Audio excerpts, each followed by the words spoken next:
I'm Janice Edwards. Coming up on Signature Silicon Valley, if you have a need, help is on the way. We start today talking with members of the National Alliance for Mental Illness, a father and former mayor who lost his son to suicide, and another father whose daughter has been successfully treated for schizophrenia. Then the Invent Your Future conference offers strategies for success, achieving impact and influence. We're talking about that. Next Door Solutions has true solutions for those encountering domestic violence. And Child Advocates of Silicon Valley offers a safety net for foster children in need. That's next on Signature Silicon Valley. Stay with us.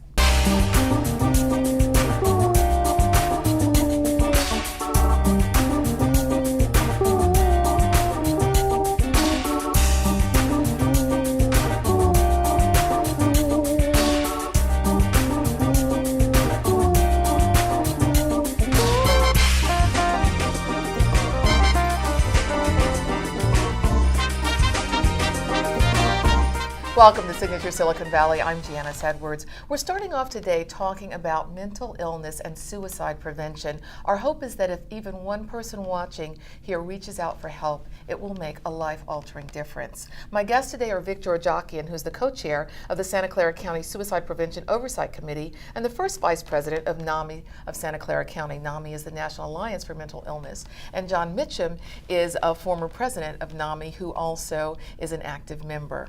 Welcome to you both. Thank you for being here. Victor, thank you for joining us again. We've spoken with you before. Happy to be here. One of the reasons that I'm happy that you are here is because I think that for so many people, as you know, to discover that mental illness is a factor in life is something that becomes very intimidating, often isolating. And being able to talk about it and talk about the resources makes a difference. Tragically, you lost your son, Adam, to suicide. Could you share a little bit about what happened there and also how NAMI has made a difference for you since that tragedy?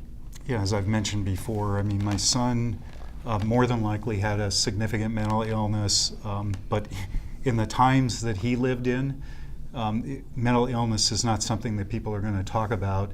And one of the things that organizations like the Center for Disease Control talks about is people will not only burden with the stigma, but the concern or the lack of access to treatment. So in my son's case, he lived in an area where I think it wouldn't have been advantageous for him to talk about what was going on with him.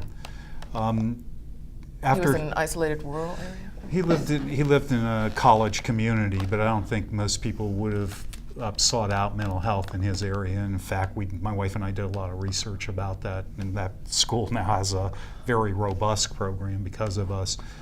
In relationship to NAMI, over the years, my wife and I have worked on a lot of different projects, some of them local, some of them regional, some of them that affect people across the state of California. And I'd say one of the groups, probably the group that's been the most supportive of what we've done is NAMI.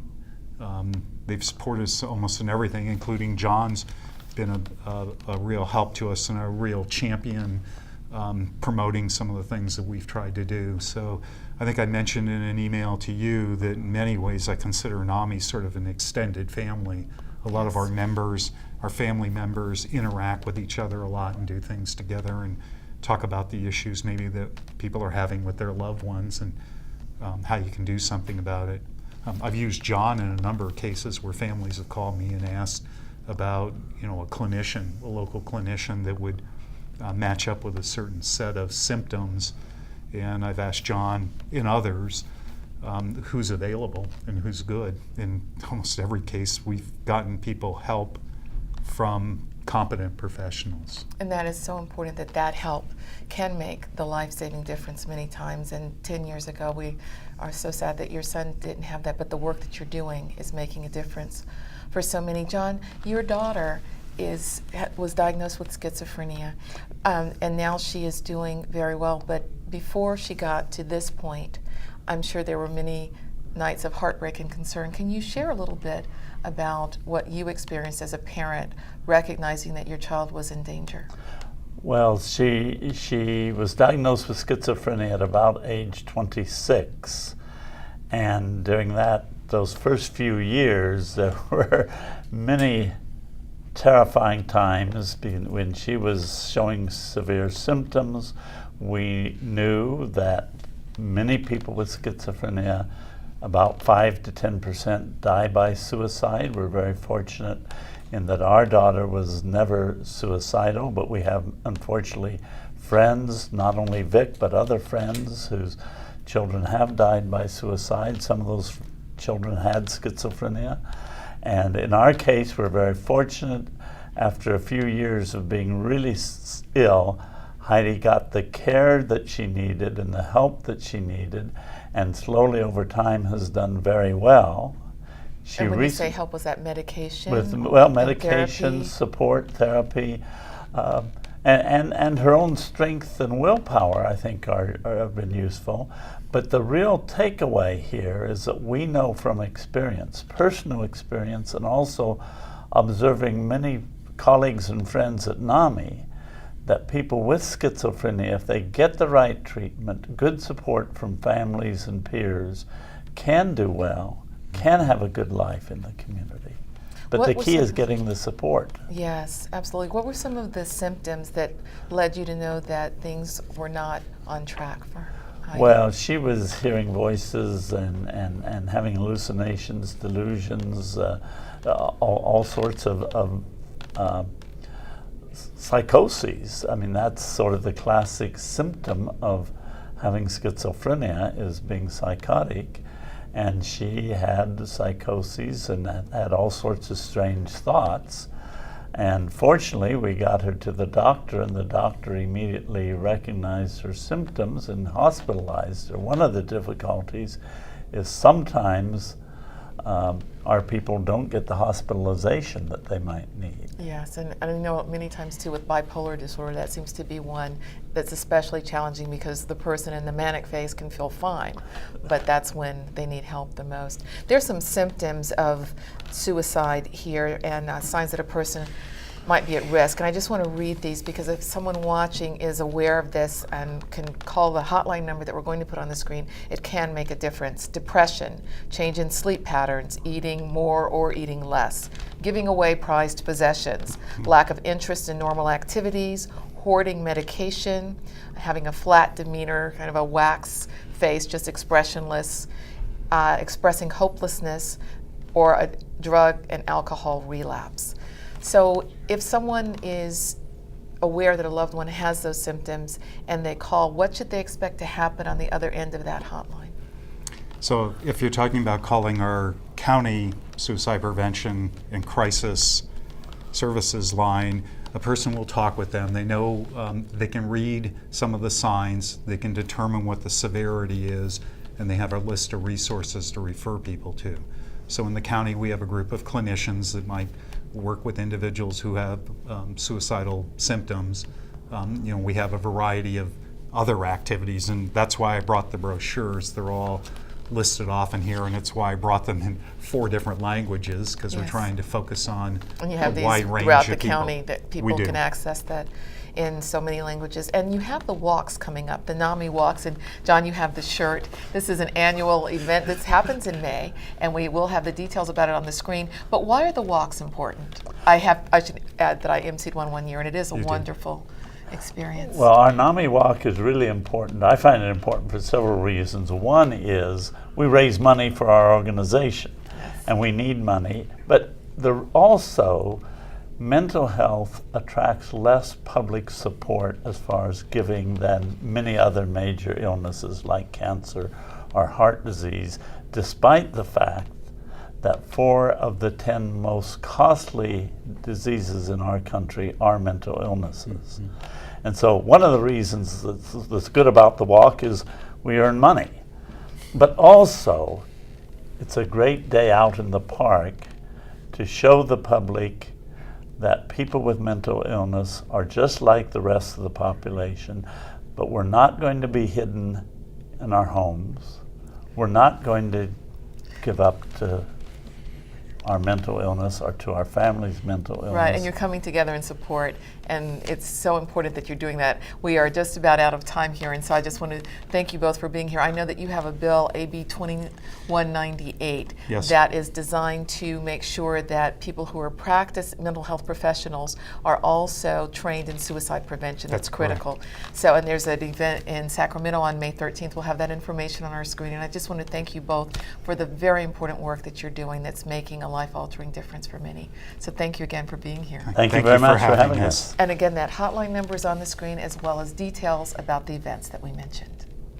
Ruth Sturgio is the CEO of Invent Your Future Enterprises and the Invent Your Future Foundation. The conference is coming up on April 22nd. This year's theme is Achieving Influence and Impact. Ruth, nice to have you back. Welcome. It's a pleasure to be here. Thank you, Janice. Now, when you're talking about this particular theme, I noticed that you continue to expand in terms of your workshops and pre-conference activities, but this is one that, especially in the era of social media, seems to be pivotal. So what can we look forward to at the conference this year?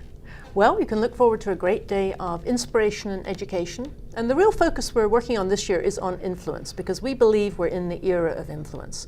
It's very, very important in this age where we are so interdependent on one another, that you're able to communicate effectively and collaborate and influence people from different backgrounds, with different values, with different styles to yourself. So that's what we're going to focus on this year. And for many, you have so many different tracks, career tracks, people who are at the top of their career, people who are trying to begin their career, sometimes people who are stuck in the middle. And I love the title, because you do offer different means of recreating your future, inventing your future. So when someone comes to the conference and they're seeking direction, what would you advise them? How would you advise them to prepare so that they get the most out of the experience? Well, that's a great question. What we would really like them to do is give some thought to what is it that fuels them?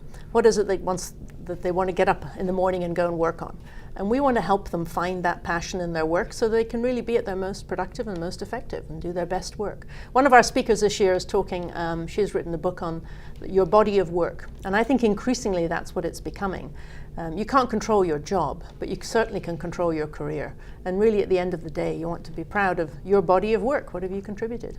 And you know, you mentioned the passion. I think that that's something that is a challenge, because in this tough economy, people feel like, well, if I have a job, I need to just really keep that job. But if you're not passionate about what you're doing, there's danger. There is. I think it's, and particularly, you know, we focus on women particularly, and I think there is a tendency for this sort of imposter syndrome of never quite feeling qualified enough and not being able to really free themselves to do what they want to do. So I think it's very important to look within, to spend at least one day a year doing that, and come to this event, open your mind, you know, get some fresh ideas and perspectives, increase your sphere of influence by meeting people from different walks of life. It's a very supportive environment, and we're always delighted to have you there as one of our wonderful speakers. So it's a very friendly atmosphere and multi-generational, and we think people usually get a lot out of the day. Yes, yes, and I always love being a part of it. Thank you so much for the invitation. I'm looking forward to it. One of the conference, you did a presentation recently, and you were talking about building partnerships and relationships. And it struck me because you said build trust and integrity. Sometimes some people think that's oxymoronic in terms of business, but how do you encourage people to do that? Well, I think it's absolutely critical, because, and it's very simple. It just means when you promise you're going to do something, do it. Very simple, but easier said than done sometimes, but very simple. That is actually the best way to build trust. Yes. Because then you get a reputation as someone who consistently delivers. Yes. And it's remarkable how many people are very economical with the truth and, you know, maybe overcommit to doing things and don't follow through all the time. But I think it's really important. And when you want to build those partnerships and relationships, also think first, what can I do for someone else? So what can if I want to reach out to a mentor or sponsor who's way above me in the pay scale, what can I do for them? How can I be of help to them? And I think that's a good approach, and that's a great way to build. Then you build that trust and show your integrity, and you're authentic. Yes. What are you finding in terms of the economy now and how people are charting their careers? Well, it's very interesting. I think we've seen there's a remarkable recovery within tech, and there's a huge demand for people with those skills. There's also a huge gap between the skills that many people are coming out of college with. So that's one of the reasons our foundation focuses on a program called Dare to be Digital, when we're trying to engage more young people in STEM and get to them early. So that's, there is quite a disconnect at the moment, I think, and we need to find ways to get people training in technology and being comfortable with computer science. Yes, and what do you advise for people at the other end of the spectrum? Because there are many baby boomers now who lost their jobs, and then they're trying to reinvent themselves, but then they're encountering also ageism. That's very true. I think it's really important to take an inventory of your strengths, first of all, and be open to new possibilities. I mean, I think there's so many industries that have changed dramatically and jobs have disappeared. But again, it's about, ultimately, it's your body of work, and oftentimes your skills are transferable. So really looking outside the box and thinking, can you, if you've worked in corporate, can you now contribute in the nonprofit community? What is it that really are you interested in focusing on? Yes. One of the things you also mentioned in the build partnerships part was exude confidence and joy. And you always seem to do that. So quickly tell us, what is your secret for always seeming so confident and joyful? Well, that's a very good question again, but I think one of the best ways to describe this is, Arianna Huffington says, everyone has that little voice in their head that's the obnoxious roommate. Right, and the gremlin. The gremlin, the obnoxious roommate that doesn't actually pay any rent but just tells you, you're not qualified, you can't do that, you're not seriously going to wear that, are you? So I think the key is to block those negative thoughts as they come into your mind, because for the most time they never materialize. And so I try and make a conscious effort to block those negative thoughts, because if you let them overpower you, then you really can't you're paralyzed. Right. So it's extremely important to keep the right mental frame of mind. Absolutely, and I thank you for that. And then you attract people, hopefully. Yes, it's very true. I remember interviewing Arianna. She said her gremlin was talking during the interview too. So that's very good advice. That And sounds like always good strategies. Ruth, wonderful to see you again. And we look forward to the Invent Your Future conference. Details are on our screen. That's April 22nd. Next Door Solutions offers a variety of services to victims of domestic violence. Kathleen Krennick is the Executive Director. Thank you for being here. Welcome. Thank you. For many, usually women, but not exclusively women, who are in the situation, not knowing what to do when they've experienced violence is terrifying. How does Next Door help them navigate their next steps? We can work with women from the point of a crisis call, 24 hours, 7 days a week. We have a live voice. So we're always available. You don't have to give us your name. There's no charge for it. And we can talk you through whatever you're going through. We don't make judgments, and we don't tell people what to do. We help think it through or just listen. And if need be, the person can come into our shelter and or our community office and get legal assistance and support group assistance and other forms of help. And you can come walk into our office. We have walk-ins. And then you can live at one of our transitional living sites. We have 2 apartment complexes. So really we can help a person move from crisis to stability. And it's important for someone to know that you can get out. Yes, yes. But I think the most important message is to do not tell your battering partner that you're leaving before you talk to someone like us, because 80% of the women who are killed while leaving the relationship or after having left, including the women in Santa Clara County. So if there's any word we can get out, it's have a plan call. and strategy, but Yes. don't communicate that. Right. And because the relationships are so complicated, Yes. many times there's that, and when there's been that control, the Yes. person who is battered feels that she has to communicate Yes. those things. But you're saying be wise, silent, and strategic. Yes. And that can be a Yes. life-saving technique. Yes, that can be life-saving. Certainly we've seen you in the news a lot recently because of the situation with the San Jose police officer Yes. who turned himself in after allegedly forcibly raping Right. a woman who was a victim of domestic violence. Right. So what should we learn from that case, if there are any cautionary tales? Well, I think one of the things that people seem to be wondering is why she waited 3 weeks from the time of the incident until report. And I have said I'm surprised she did at all, because the courage it took to pick up that phone to make that call, you can imagine what it felt like, that she needed a protector, and when that Because protector, she and her husband had been, exactly, she had been hurt in that situation. Two police officers came. Yes. She was taken to a hotel where she thought Yes. she'd be safe, and then one of the police officers showed up there. Right. And she was raped. Right. And so the vulnerability and fragility that she must feel about where do you go when you need help, and that she's in the community and living in the community and he's out on bail, must be terribly frightening to live with. So I hope she's getting all the support she needs. What do you consider the most important steps once someone is out to do to work on rebuilding self-esteem and having the courage to re-engage in life after having been a victim of domestic violence? I think if it's at all possible to take time to heal.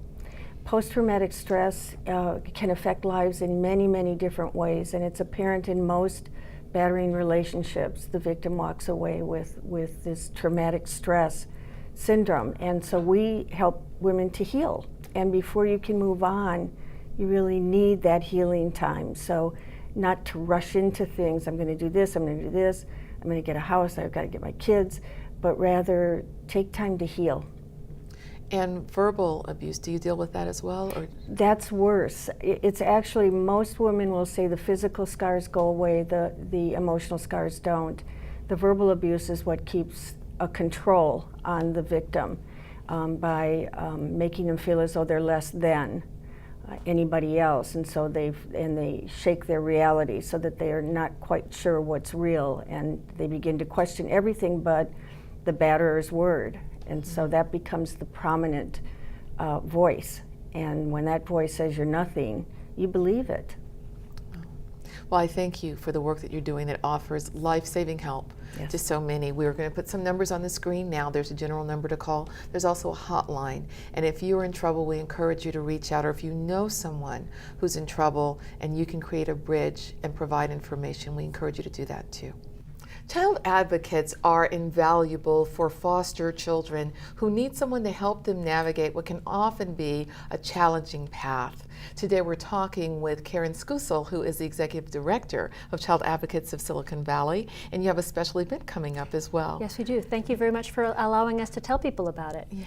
We have an event on April 13th at the Computer History Museum. It's Star Chefs and the Wines and Spirits They Love. I love the title. It's great. We're really fortunate that about 14 chefs in the Bay Area have agreed to provide their services and provide small plates, and they're joined by wineries and spirit providers for 400 people. It's a great event, and it's for a wonderful cause, if I say so myself. It is Yes. an incredible cause. For people who don't know what child advocates do, explain a little bit about how they help foster children. So Child Advocates trains volunteers to work one-on-one with children in the foster care system. We provide emotional and educational support to children when they're going through a really tumultuous time in their lives. We work one-on-one with them, and we stay with them as they move from home to home or school to school. We're that consistent, caring adult for the children during this very difficult time. Yes, and you have some wonderful success stories. One in your annual report is about reunification for a young lady who was born and it was clear that her mother had used substances, and Yes. so she was taken from the home. But how did the reunification occur? So we had a case of a family where the baby was born meth positive. There was a 14-year-old girl in the family who had a very difficult time because all 5 of the children in the family were removed from the mother. The teen girl started acting out. By her own admission, she was becoming a person that she didn't like. We were able to match her with an advocate who listened to her and was there for her and spent time with her and encouraged her to believe in herself again, got her to go back to school again. Wow. And in fact, this young girl had fallen behind in high school her freshman year. She ended up graduating half a year early. She graduated this Amazing. past December. In addition, the advocate introduced her to Girl Scouts, and our young woman has been to the UN. She's spoken at the UN as part of the Girl Scouts. She's That's now a Thrive leader. incredible. Yes, so it's a really wonderful example of how one person can help a child. And the advocate supported the mom, supported the entire family. The family has been reunified for a year and a half, and they're healthy and happy. That and a is lot of it's the wonderful. advocate. Yeah. Yes, to have the tools and the Yes. structure. I think that that's so important because there's not that judgment. It's just saying there's a problem, here's a solution, and with the right working together, we can really make a difference. It's wonderful that you do that for so many. Yes. In terms of the economy, have you seen more of a need with more children being in foster care who need advocates now because of things being more precarious? The number of children in the system has been about the same. We are challenged with volunteers. We need more volunteers. So currently there are about 1,300 children in foster care in Santa Clara County. We're able to provide advocates. We're on path to provide advocates to about 660 this year. We have about 500 volunteers. We would love to provide an advocate for every child in foster care. So you can use more volunteers. Absolutely, absolutely. One of my goals with this event and actually being able to speak with you is to incent some of our community members, our residents, to think about helping a child, helping that child change the path of their lives, helping them achieve the person that they can be. Yes, and that's a beautiful testimony that you have. Your strategic plan is something you're also focused upon. Can you quickly tell us a little bit about that? Yes, so our goal is to try to provide an advocate for every child in foster care by the year 2018. That would have us growing from serving 600 children per year to 900 to 1,000, growing from 500 volunteers per year to close to 800. And we're doing this with a relatively small staff. We have 16 staff members. And so this growth is using volunteers differently and getting our name out in the community and having people want to step up to try to help a child. How do you screen volunteers? We have a very rigorous screening process because they are working one-on-one with the children and we want them to be good role models. So we have a 1-hour orientation where we talk about the expectations of an advocate. We have a 30-hour training session. We have a 1.5-hour interview.